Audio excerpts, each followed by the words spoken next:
Greetings, Pennsylvania. It is I, Evil William Penn. You have decided against victory of the Commonwealth. Well, I refute your elections. Not to worry, though. I shall return to my lair in the Poconos where I shall plot my revenge. You haven't seen the last of me. Ooh. And welcome back to the highly original podcast. I'm Joe Martino. Michael Ianieri. And we're back with episode 14. 14, my man, 14. It's a different kind of 14, though. It's different. It is. As some of you might be able to tell, our audio might be sounding a little bit off because I am recording from my house. I'm recording from mine. Yep. And this is because, unfortunately, some of the people Mike lives with have corona. Or Yeah, no. What do we want to say here? No, yeah, Okay. So I spent a lot of time with my grandfather. You know, I take care of my grandpa, and he went out to the casino, like he always does, and he came back really sick, really sick, and he had a fall yesterday and had to rush him to the hospital. We end up finding out he has COVID, so now me and Joe, we're doing this remotely. I don't know, man, it's kind of weird, like, but I think we're gonna make a good episode out of this. No, yeah. I mean, and just for the listeners, your grandfather, his legs are not broken or anything. He You know, a miracle, thank God, his legs are fine. You know, he's able to walk a little bit, but I have to really help him, and he has COVID. So I took a test, I'm negative, but now my mind's racing, and I'm like getting all these like panicky like thoughts, like I'm just starting to get really freaked out. So he's good though. He's good, and I'm hoping he continues to be good, and I'm hoping that he can get this out of his system fairly quickly. No, yeah. I just wanted everybody to know like that. He's aside from the COVID, his legs aren't. He didn't break anything or Yeah, anything nah, like man. that. I appreciate that for sure. Yeah, He'll appreciate that too, man. No, yeah. So I'm gonna be like, hey, Papa, we shouted you out. I think Pop Giacomo's gonna be back to normal in a week or so. Yeah, I think so, man. He's a fighter. Yeah. So just a few updates with the podcast, as I like to do.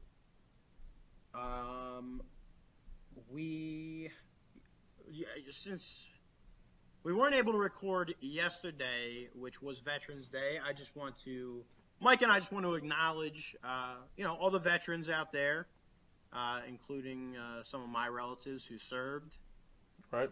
Some of mine. And just all the men and women who served. So just kind of acknowledging Veterans Day there.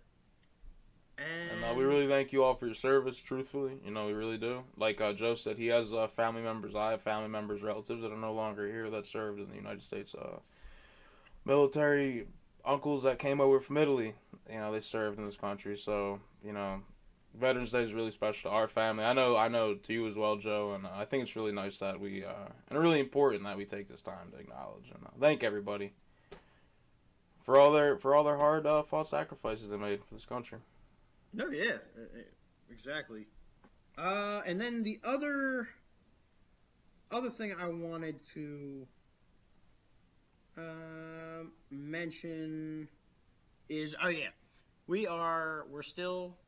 we still have ad reads that you can purchase. So if you or someone you know has a startup or is a musician or artist trying to get their name out there, DM us at our Instagram page, which is the_highly_original_podcast.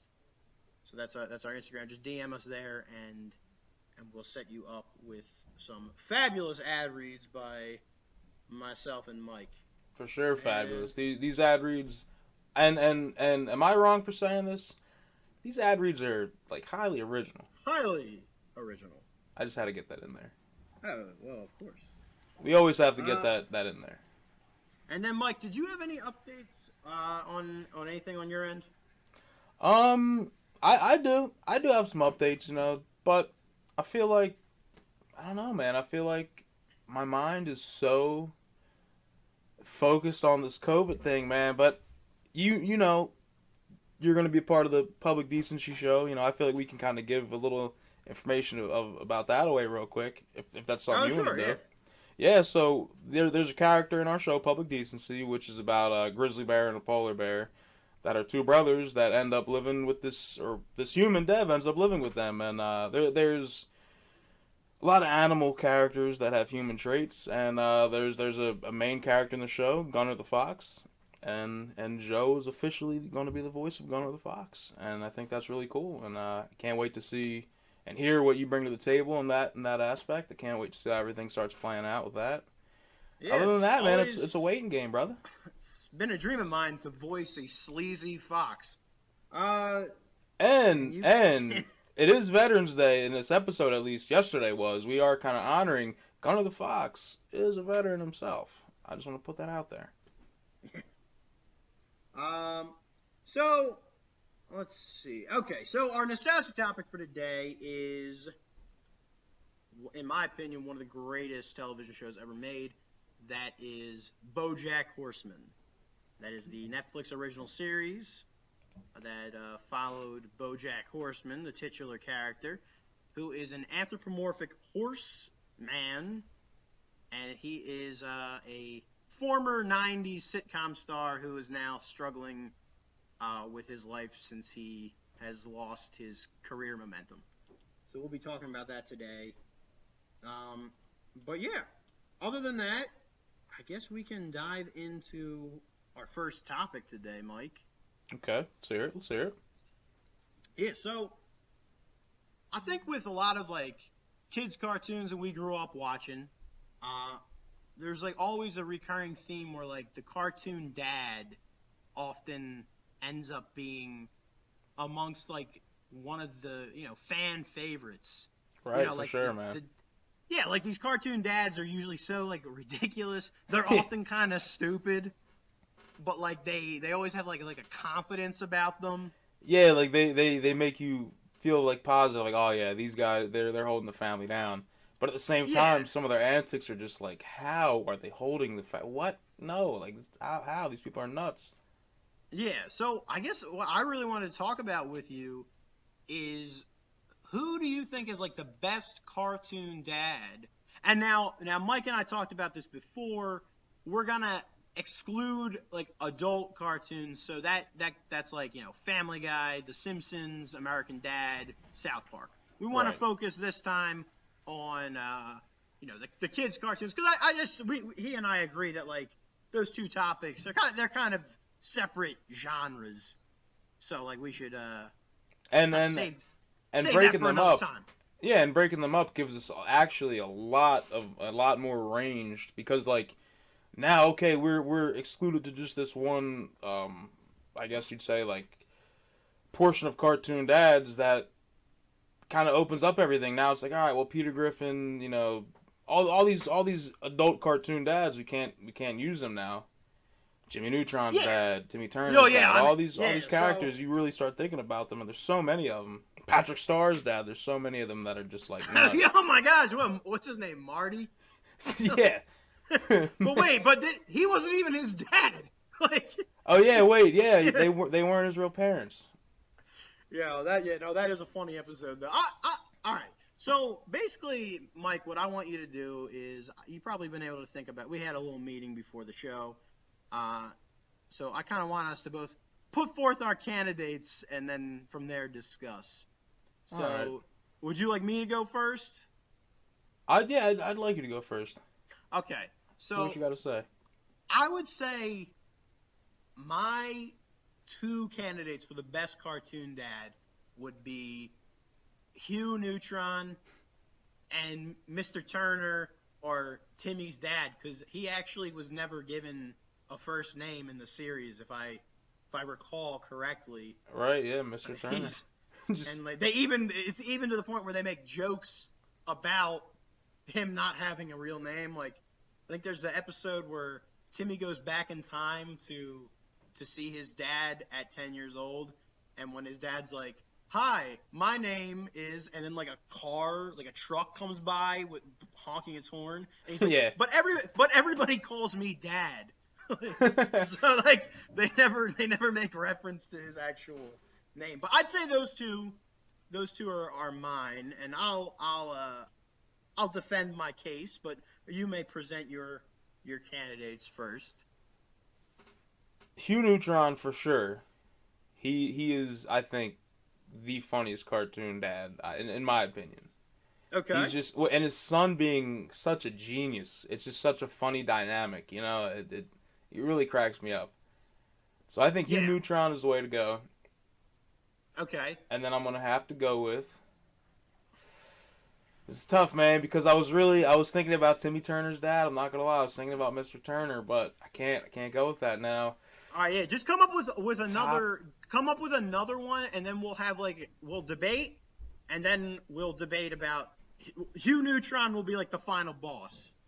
Okay, I like that. So I'd say I would have to go for my second cartoon dad. Would have to be. Oh my god, I'm so scared. Oh my god, I don't want to say something I don't want to say. Give me a second. And this is so weird, guys, too, because like I said, we're doing this remotely. Me and Joe are like verbal talkers. Like we talk with our hands, and not being able to talk with our hands right now is really really I can't even see Mike. We weren't able to. We were gonna try to do a FaceTime, but that wasn't feasible. I broke my AirPods, and well, all right, Mike. You didn't need to. I'm not trying to drag you. Joe, you have to drag me so I know next time not to break these AirPods. All they needed to know it wasn't doable. I know. I think let me just say it. SpongeBob SquarePants. I'm gonna have to go with his dad. He was like the circle-looking sponge. He had that funny like. Do you want to do Patrick Starr's dad instead? Like his fake dad? His fake dad, yeah, his fake dad. You want to do his fake dad? If I can. Like, unless you're really committed to SpongeBob SquarePants' dad, I just feel like his dad was like a one-note character. He didn't really do much. Hey man, he still kind of had that voice like this, and he was like a funny like character. But Patrick Starr's imposter dad. All right, so imposter dad versus Mr. Turner. I'm gonna go with Mr. Turner over Marty, Patrick Starr's fake dad. So I'll give you a rundown of Mr. Turner, then you give them a rundown of Patrick Starr's imposter dad. You got it.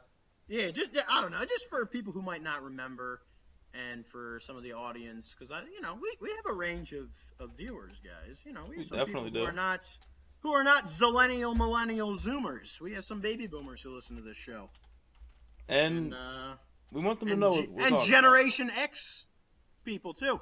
Exactly, Generation Alpha.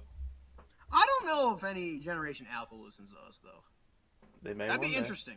We don't know though. Like we can't really know.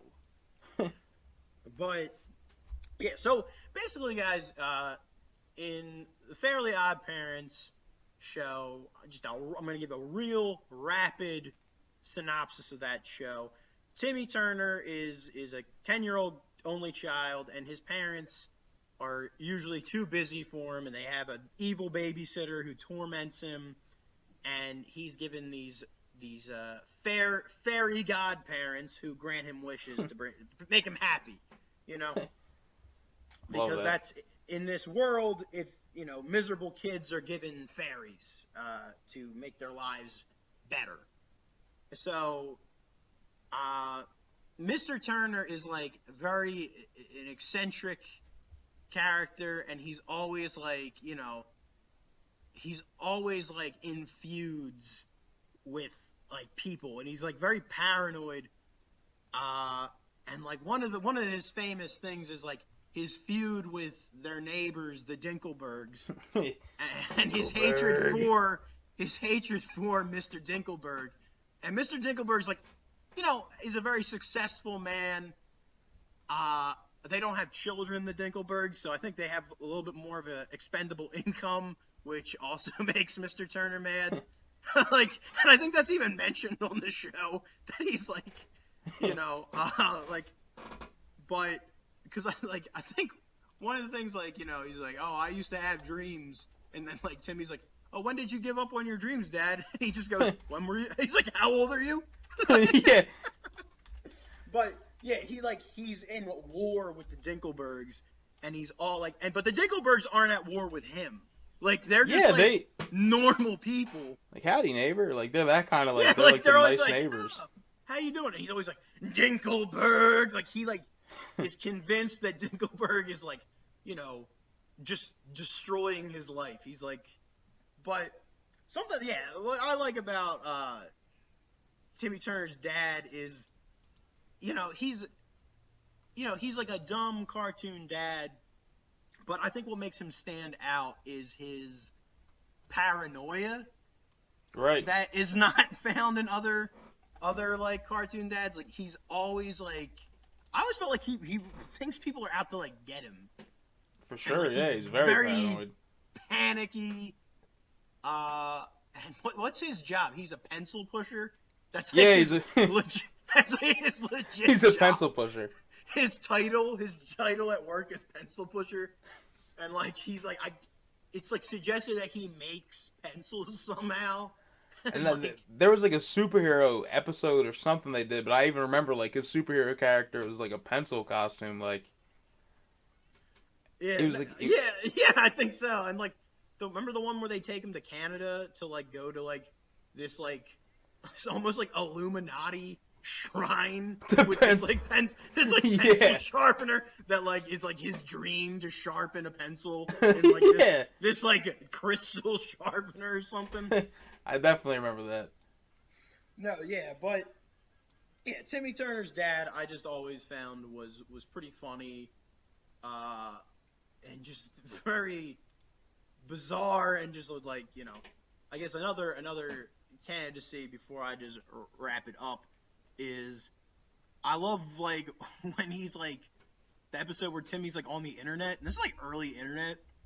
He like smashes through his door with like a battering ram.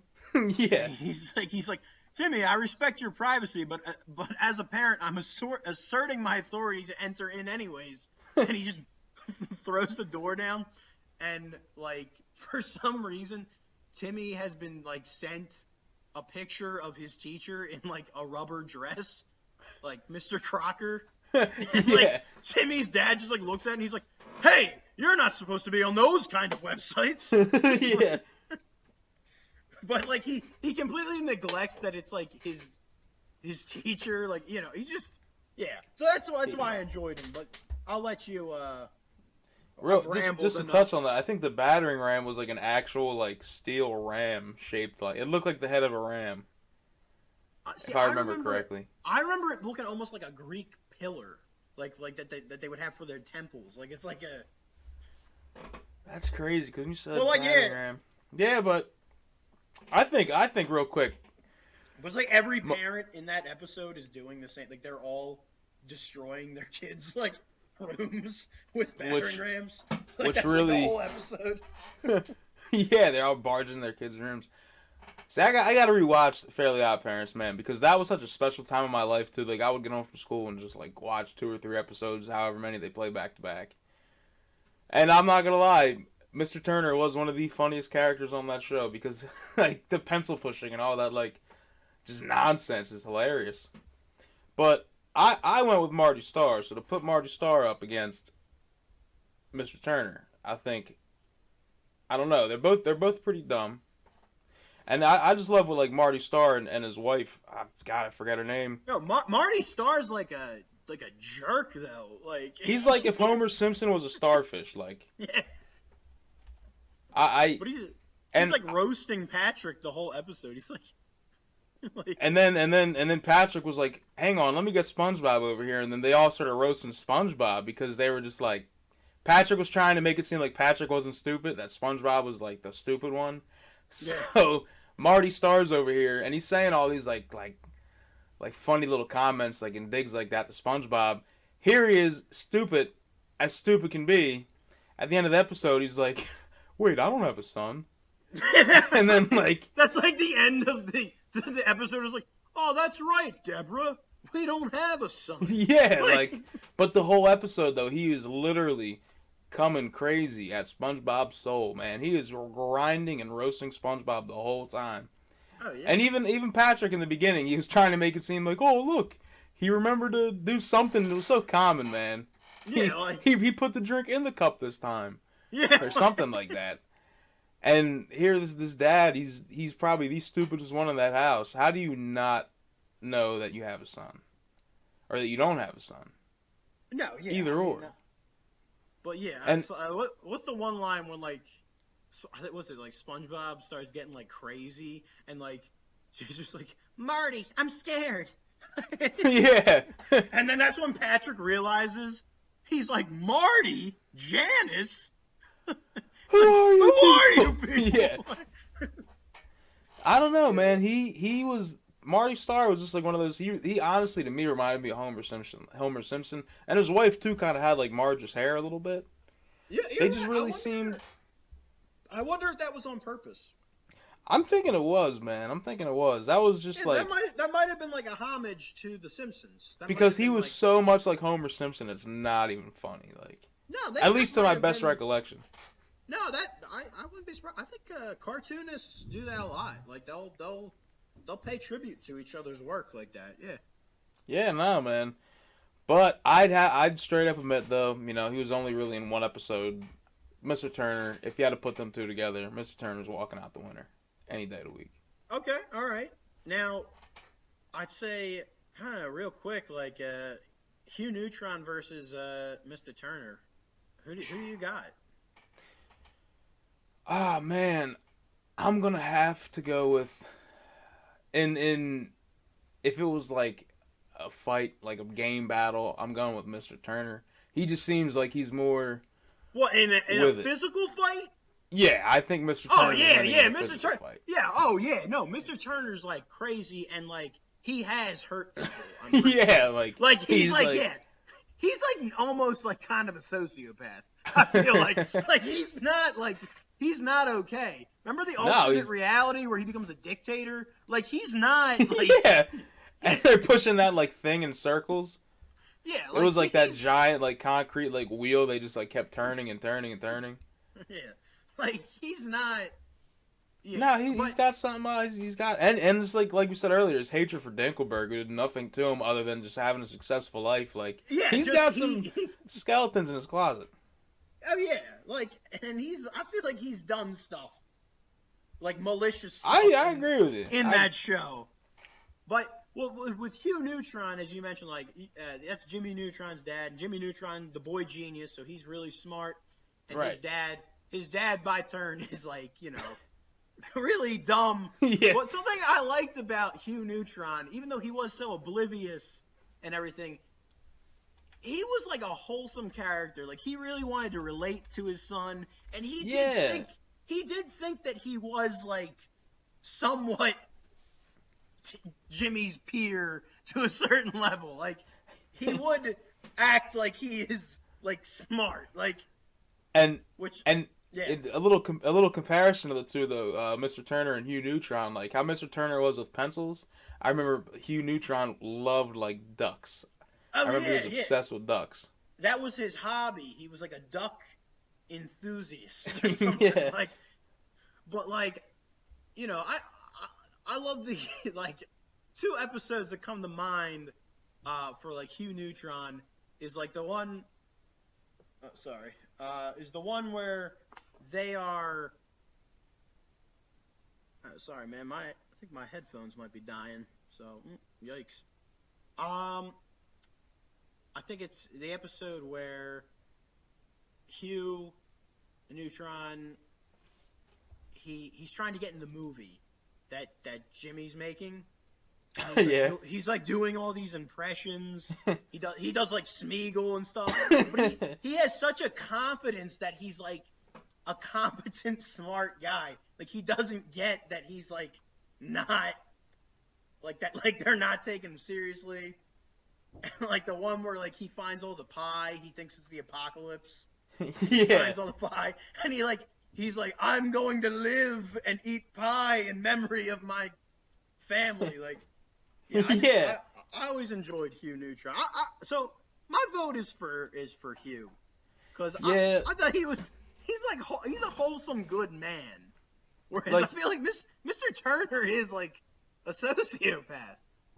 exactly, like, Mr. Turner I would not want as a father. Hugh I would definitely want, like, as a father. If Hugh Neutron was my father, man, growing up, I'm not gonna lie.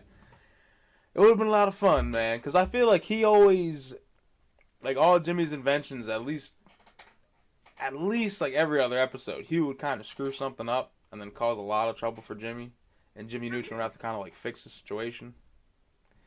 So I just feel like he was more, like you said, he was trying to, like care about his son. He was trying to be his peer. He was wholesome.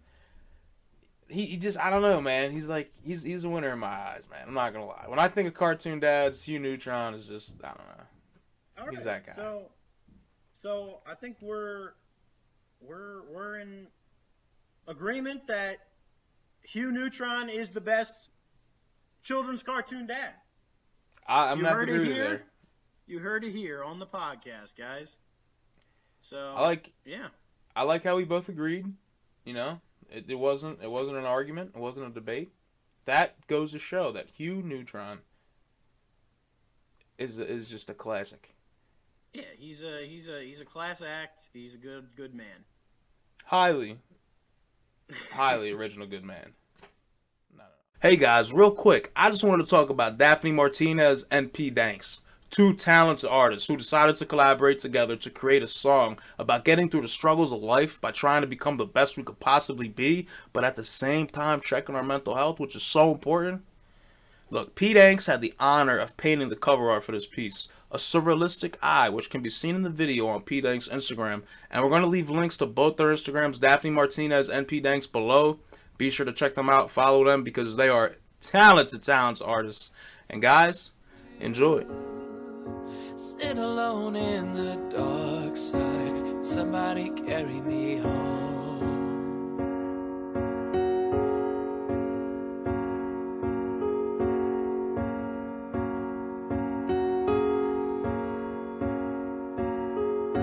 City with bright lights, could that mean we move on? Do we see that time's gone, reflecting in our own... All right, so we're ready for our nostalgic topic, I'd say, Mike. I agree with you, man. As what I said before, BoJack Horseman, which is a Netflix original series, and honestly, man, in my opinion, it is one of the greatest TV shows ever made. You've said that for years. Like, I know that you enjoy it, but But I think it's fair love to it. say that I am the I'm the super fan of it. Like, You what'd you see, say? to me, how I am with Family Guy, I feel like that's how you are with BoJack Horseman. No, yeah, for sure. Really? I think so, yeah, because Family Guy is like my all-time favorite. Inspirational, like I look to it for inspiration for my own cartoon that we're working on. Yeah. And I don't know if you already have this, if this is something you want to talk about yet, but I feel like a lot of people don't know, like, yeah, I remember we were discussing one time about a project that we were working on, and you said, like, yeah, like, on paper, this shouldn't have worked like this. Like, the original concept was totally different. Well, yeah, I'm trying to verify that. Oh, yeah, no, yeah. No, you're right. Yeah, because we that can was really talk about that. interesting. Yeah. Yeah, so, well, let's give the synopsis first. Right. Yeah, and then we'll get into that, because that is like, I do think that is fascinating, guys, how this amazing show came to be. Yeah, that struck me. That was unbelievable. But yeah, so BoJack Horseman was a adult animated, like, dramedy, and very surreal. So It was created by Raphael Bob Watts. Sorry, Waxberger, and it is about a anthropomorphic horse, and basically they live in like this like alternate world that's like ours, but where humans and like anthropomorphized animals like live side by side. They can like get married. There's no like difference between the species. Like in a sense, like they're almost like, yeah, it's weird. It's like, you know, they do reference that, like, you know, oh, this is a horse, this is a cat and stuff, but like it doesn't like stop people like from like living together. They're like families with different species. Right. Like, you know, it's very interesting. But it follows you know, the titular BoJack Horseman, who was voiced by Will Arnett, and he was a stand-up comedian in the 80s who, in the late 80s, he gets a sitcom, sort of like a classical like 90s family sitcom, kind of like Family Matters, Full House, like that type of kind of light, humorous type of show. Right. And it was, yeah, did I say the name? It was called Horsing Around, and it's Horsing around, yeah. he like, it's like a horse who adopts like 3 orphans and like, you know, teaches them life lessons and stuff. But since that show went off the air in like the mid 90s, BoJack's career just like plateaus. But he got a lot of money out of that time, and it starts, I believe the show's like, it kind of ran to what was modern day. So the show started in 2014, so the show begins in 2014 with BoJack trying to restart his career, and he's trying to have an autobiography ghost written by him, and that's where he meets Diane Nguyen, who is a human writer, and she's gonna ghost write his story, and she becomes really good friends with him, and he kind of likes her, but he is dating she is dating like this guy named Mr. Peanut Butter, who's a golden retriever, and he had a rival sitcom, and BoJack basically hates this guy, but Mr. Peanut Butter, like a golden retriever, loves BoJack and like thinks that they're best friends. And then we also have, I'm just kind of reading through the main characters for you guys. You have Aaron Paul as Todd Chavez, who is 20-something like stoner slacker who's been living in BoJack's house for 5 years after like a party, and just kind of his best friend, and like he's always getting into like antics. And then Amy Sedaris plays Princess Caroline, who is his cat ex-girlfriend and like agent, and she's like always trying to help him and fix him and takes care of him, because BoJack is like an alcoholic, and he's always like, you know, he's always depressed, he's always you know, he's very cynical and you know, not very sociable anymore. So that's sort of the basic plot. So hey, let me pull up my notes again. Yeah, so sorry, my headphones just went out. So, but I'm back. Yeah, it's seamless. Yeah. Couldn't even tell. No, good. So, yeah, man, where am I? So we have, so that's the basic synopsis, and it follows BoJack's career resurgence, and it keeps, you know, stalling and starting, and, you know, he has lots of, you know, mental health issues. That's like one of the themes of this show, which I really do think what makes this show like very good is it's a very human show, kind of packaged in a very surreal box. Yeah, for sure. I mean, would you say? no, I definitely agree with you there. I just feel like he has the money to afford all these vices and all these addictions, and him being depressed really kind of enables him to do all drink a lot and just kind of like he did deteriorates himself, and it's very human. It's very humans, we do that. We get depressed. We're left to our own devices, and then we just kind of go down a path of depression and whatnot. And I think it's really interesting that they kind of use like a horse character to kind of bring that forward, and it's just really interesting. I don't know, man. It's great. Like, it's not great that he has depression and he does all this stuff, but it's great that they try to bring awareness to that, I guess you'd say, in a really cartoony way. In a really. Yeah, I mean, and I've heard it be said that some people think that if it had been like a live action show, like with just human characters, it may have been like too dark, because a lot of what they use a lot of like they use a lot of like lighthearted humor, like kind of crazy visual gags, like there will be like jokes if like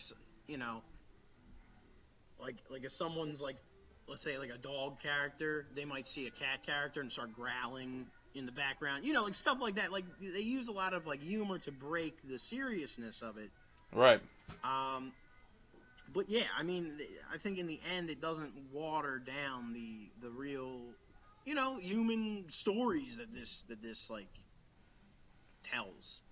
BoJack is a character, we learn through the show he had a very rough childhood. His parents were very neglectful, and it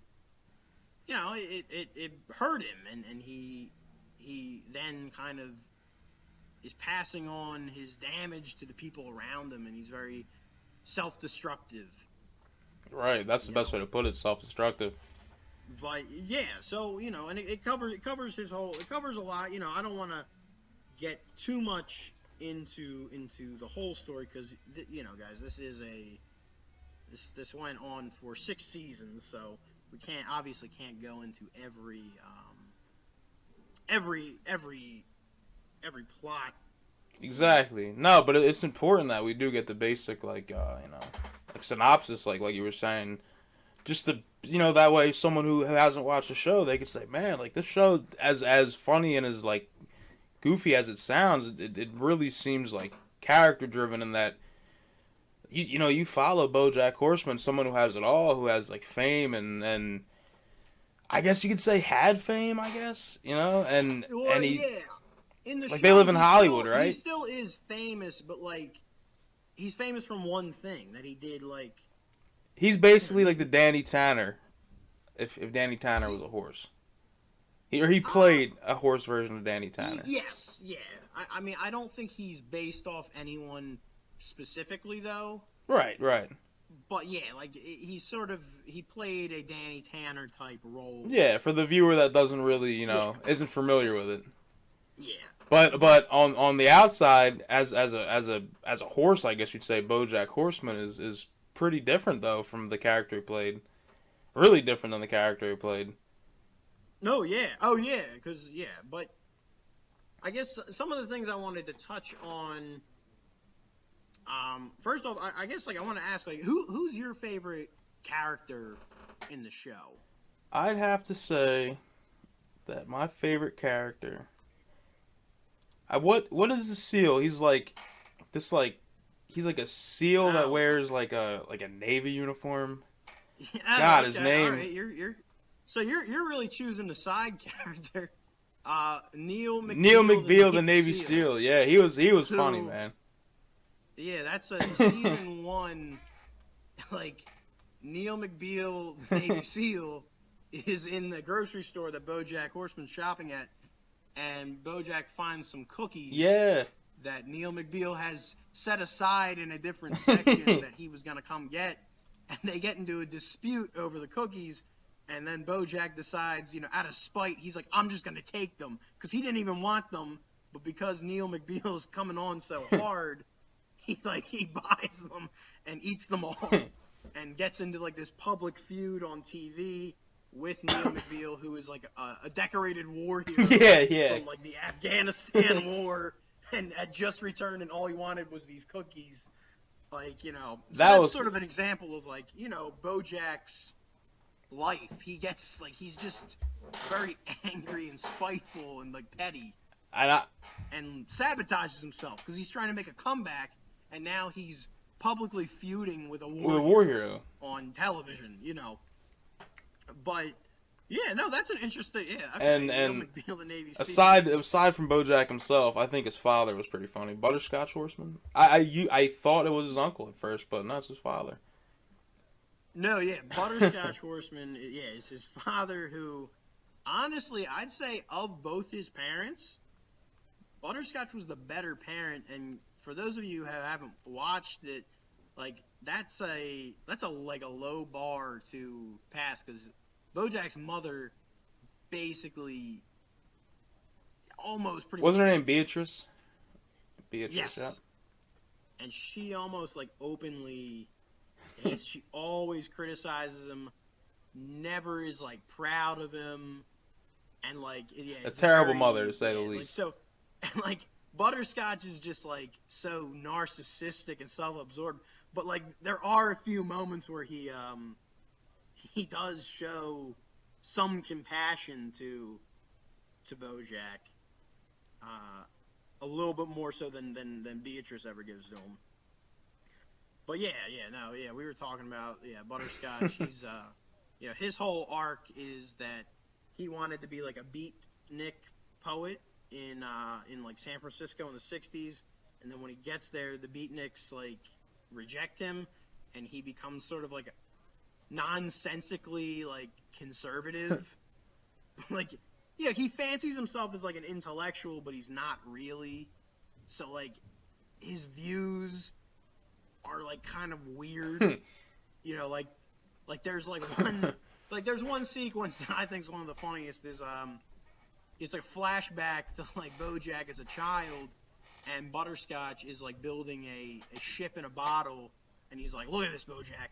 He's like, "This is a real man ship." He's like, "You're taking a ship from the Atlantic to the Pacific. Are you gonna go around the Horn like a man, or are you gonna go through the Panama Canal like some Democrat?" Like, he's got all these like weird views now, and like he's just angry, and that's like part of like BoJack's backstory is just being raised in this like by these parents in like a loveless marriage, because it is revealed that they had sort of a one night stand, and then they decide to get married as a result, and then very quickly they realize that they're not meant for each other, because Beatrice was a debutante and the daughter of a very wealthy businessman, and it's just so that's sort of the background there. But yeah, no, I mean those are two good picks. Yeah, I mean they're interesting, because I was thinking you're going to do a main character, but I think that picking these side characters help us illustrate the show a little bit. Yeah, and they're just too humorous to not mention. Like Neil, what's the name? Neil McBeal, the Navy SEAL. Neil McBeal, the Navy SEAL. Is I don't know, man. That was just when I first saw that, and it's like the whole scenario. Like he wanted those cookies, and BoJack's sitting here looking like just a complete, a-hole over here. Like it was just hilarious, man. It was. Yeah, and Patton Oswalt, the comedian, voices Neil McBeal. Yeah, Patton Oswalt's the man. Yeah, just man. Well, in fact, because guys, a lot of famous people voice characters on this show. I mean, Rami Malek, from Mr. Robot, he has a arc on BoJack where he voices this very weird writer of this show that BoJack gets on, like his police procedural. It's very like overly over the top, like neo noir and dark. We have comedian Paul Tompkins, Mr. Peanut Butter, Alison Brie as Diane Nguyen, and Alison Brie, famous from Community, the show, NBC show. I don't know if you ever seen Community. But yeah, like it's really a star-studded cast. But I would say, like, for my favorite character, like, is it like a cheat to say BoJack? No, it's definitely not. Like, I really do find the character so interesting, and just how you just see his struggle and self-sabotage, and, you know, it's weird talking about this, Mike, because, like, it is, like, a show about a cartoon horse. And, like... Yeah, exactly. That's... You know, when you talk about it, you almost forget, like, how goofy, in a way, it is. And it shouldn't work. It shouldn't be this good. But it's, like, a fantastic show. But, yeah. I know I'd say, you like, you swear by it. I mean... No, really, honestly, I really... Honestly, if I'm being truthful, man, I'm not trying to sound corny, guys. BoJack Horseman, I would say, kind of changed my life in a way. Yeah, that's fantastic, man. No, really, like, watching it, I feel like all these different characters and their struggles, like, I do feel like I learned about myself as a person. You know, you can see yourself in different characters, different aspects about them, you know. Right, for sure. But yeah, like, that's why I think it's such a great show, because I think people can watch it and see at least parts of them in different characters. So yeah, that's why I really do believe it's such a great show. No, I mean it is, and even with going to go with BoJack as your favorite character, I mean, yeah, that's definitely not a cheat, because he's such a human character. He's such a relatable character. I mean, even Exactly. I felt like BoJack Horseman before. Like, we've all had those self-doubt moments of maybe depression, maybe sadness, maybe Yeah, no, who knows, not man. Not to say. I'm not trying to say, like, oh, I'm not an angry alcoholic. Like, No, you know, of course, yeah. And That's that'd be the- like saying, "Hey guys, I'm not a horse." yeah. You know what I mean? Like, But I'd also say I really do enjoy Mr. Peanut Butter as well. okay, Because he's such a foil to BoJack, because he's just always happy and just upbeat and positive, and, like, you know, he has his, like, theme song from his show that is his, like, ringtone, which is, like, essentially, it's like almost like a Parliament song, like a Parliament funkadelic song. It's like, who's that dog? Mr. Peanut Butter. Like, it's all this like funk song, and it'll just, like, go off throughout the show.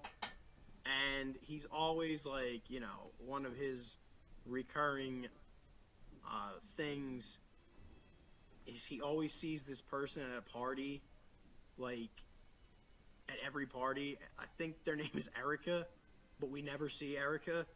And, like, some fans have a theory that, like, he was making her up to get out of conversations with people. no way. He's like, yeah, like, but yeah, that's like, See, that's how deep the story in the show goes, though. Like, you know what I Yeah. mean? Like, this isn't like when people hear, "Oh, there's a horse and there's a seal and then a dog and a cat." No, like, these characters, man, have a lot of depth to them, and they're very versatile, and they make you, like, they can make you laugh, but they could also make you feel. They could also make you, you know, feel different things you wouldn't expect out of an animal character. Like, that's, I don't know, man. no, yeah, I mean, and honestly, man, we're probably not doing the show justice. I feel like we're probably, you know, because It's such a- so much. it's such a deep show with so many stories. It's so well written. Like, it's hard to really, like, sum it up. Like, you know, For sure, man. That's why the viewer, if you haven't watched, to the audience, I hope you guys watch the show. It's really something else. It really is. You know, it's funny, it's dramatic. Like, you called it a dramedy. That's what it is, man. No, yeah. It straight up is, like. And just, like, real quick before we wrap up, I did want to comment on the end of the series. So anybody who doesn't want spoilers, you know, stop listening. But, you know, Mike, I don't know if you have seen the show all the way through, we established I'm like the real fanatic. I've watched this show, I think 6 times. I've seen the entire show. Dang. Yeah, man. There was a lot of controversy with the end because BoJack, he almost dies in his pool, which is foreshadowed by this painting that he has on his wall of him staring at himself drowning in a pool. Like, and it's wild. Like that's something that's in the background of the show early on, and it, and he's in like a dream state, and like that finally becomes like a reality, and he's actually really drowning in the pool, and he almost dies, but he is saved. And I had actually heard that originally that was going to be the end of the show, was he dies, he drowns. No way. And I think Netflix kind of was like, no, we don't want to end it with that, such a dark ending. So they made a second episode where, BoJack comes out, but by this time a lot of the things he's done has kind of gotten him canceled in Hollywood and America. And he goes to Princess Caroline's wedding, and he sort of has a moment with each of the characters, of the main characters that we mentioned. He and Diane. Well, I'll say them for. But he and Mr. Peanut Butter are fine, because Mr. Peanut Butter has always liked him. He and Todd are pretty much patched up. Princess Caroline and him, she decides, I'm not going to be your agent anymore. I'm not going to take care of you like that anymore. But they have a nice moment where they have a slow dance, and it's kind of a final dance with each other. But she still lets him know that she cares about him. She's going to refer him to a new agency. Then with him and Diane, because they had many talks on the roof, smoking cigarettes together, their final moment is there where they talk about their friendship, and she says how he's hurt her, and how they're not really, she's kind of wants to end the friendship kind of amicably, and there's a sadness, and that's at the end. The show ends as the two of them kind of awkwardly looking at the stars. And a lot of people had a problem with this, but I think that it fits the show, Mike, because in life you don't always get a fairy tale ending, and it's kind of more realistic to, BoJack really does a lot of damage to his relationships, and it kind of makes sense. No, man, I think that, and I didn't even see the ending. I'm more of a casual viewer. Like, if it's on, I'll watch it. I'll definitely watch it. If I have time to watch TV, I'll definitely check out an episode. Get a good laugh in, get a good story out of it. But I think that ending. I really advise you to watch the whole thing, because even with that ending, man, there's so I didn't tell you how he gets there. It's such a journey for him. Yeah, no, as lame as that sounds, but honestly, you've always made it seem like such an intriguing journey. Yeah, nah, man. I mean, I definitely, I think I should now that we've made an episode about this. I definitely should kind of binge watch it. I mean, I am kind of quarantined for the next few days. Yeah. What else? I mean, it's probably, what else am I gonna do? Yeah, really, make a couple shirts and watch BoJack Horseman. All right. Well, guys, thanks for listening, and remember to like us on Instagram and follow us on one of our streaming services, which includes YouTube, Apple Podcasts, and Spotify. I mean, if you're listening to this, you probably are listening on one of those things. Otherwise, I don't know how you're hearing us. It was kind of stupid for me to even say that. Hey, there's pirated highly original podcasts out there. They're pirating us, yeah. We're a hot commodity these days, bro. Nah. All right, Mike. Good talking with you. For sure, brother. We'll meet again soon. Yeah, man. The circumstances of today are very sad, but I think this episode was a lighthearted touch that I needed to get me through the rest of my day. I mean, I can't wait to get back to doing this in person, man, in the studio. Yeah, I'm not gonna lie. Alright, guys. Take care. Alright, guys. Take care. tennis